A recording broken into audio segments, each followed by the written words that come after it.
Virabu viwili vina ushindani mkubwa sana hapa Bongo, nazungumzia klabu ya Simba pamoja na klabu ya Yanga, ambazo zote hivi sasa zimekuwa katika vinyang'anyiro bora na muhimu barani Afrika. Ukiangalia zaidi Simba shamra zao za kuelekea kwenye michezo ile ya michuano, kimaanisha ya virabu bora ama klabu bora barani Afrika.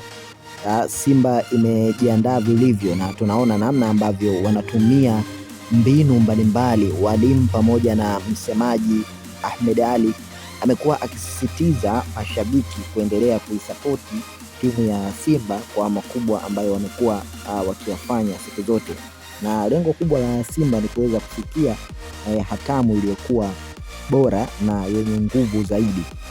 Lakini kwa upande wa klabu ya Wanajangwani, yani inamaanisha Yanga, nao pia hakika ni kwamba hatua hii ya makundi imekuwa ni hatua iliyokuwa na umuhimu wa kipekee, kwa sababu wanapambana zaidi kwenda kutengeneza heshima, lakini pia na kuendeleza pale ambapo walipoishia msimu uliopita kwenye michuano hii ya CAF.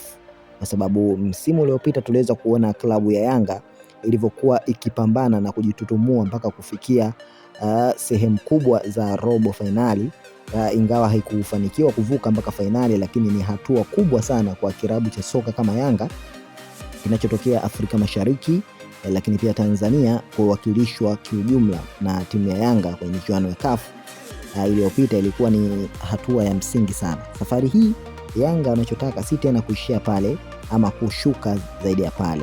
Kinachotakiwa ni kwamba kama msimu uliopita, maanisha waliishia katika level zile za robo, lakini sasa hivi hawataki kushuka chini ya hapo. Lengo kubwa ni kufika nusu finali, lakini pia na kufika katika finali yenyewe, na pointi ya msingi ni kuweza kudondoka na kombe hilo hapa nyumbani Tanzania.